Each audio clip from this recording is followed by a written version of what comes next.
গতকাল ছিল বৃহস্পতিবার, তো ভাবলাম ছুটিতে যেহেতু বাড়ি এসেছি, আর 4টে দিন শুধু বৃষ্টি আর বৃষ্টি, বৃষ্টি আর থামে না। কী বানাবো ভাবছিলাম, তা কি খেতেও ইচ্ছে করছিলো, শুধু ভাত আর ডাল খেতে ইচ্ছা করছিল না। মাকে বললাম গোবিন্দভোগ চাল আছে বাড়িতে? মা বললো হ্যাঁ আছে।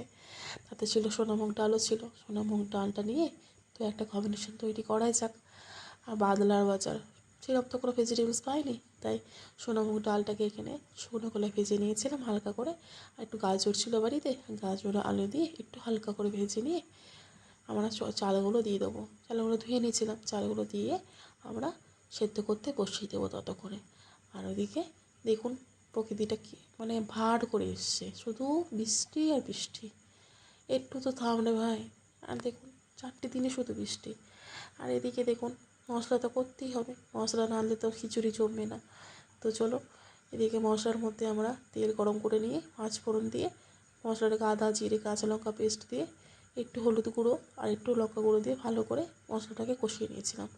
আর এদিকে মশলাটাকে খিচুড়ির মধ্যে দিয়ে তেজপাতা কয়েকটা দিয়েছি, কাঁচা লঙ্কা, নুন চিনি স্বাদ মতো দিয়ে ভালো করে নাড়িয়ে নিয়ে, আর এদিকে আপনার শুকনো লঙ্কা জিরে আর এদিকে একটু ঘি দিয়ে ভালো করে ফোড়ন দিয়ে দিয়েছে, নিয়ে নামিয়ে নিয়েছিলাম খিচুড়িটাকে।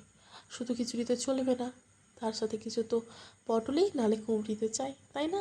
তো আমার হয়েছিলো একটু পটল ছিল, পটল দিয়ে একটু বেসন দিয়ে বড়া করে নিলাম। এদিকে ততক্ষণে বেসনটার মধ্যে কালো জিরে সোডা স্বাদ মতো নুন আর শুকনো লঙ্কা দিয়েছিলাম।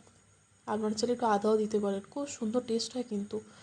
দিয়ে এদিকে আমরা এদিকে বেসন ভেজেগুলো নিয়েছিলাম, আর ততক্ষণে পাঁপড়ও মা ভাজছিল। তো চলো আমার আজকে খিচুড়ি কম্বিনেশন রেডি। খিচুড়ি পাতে নিয়ে নিয়েছি, একটা আলু ভাজা আর এই যে পটলি আর হচ্ছে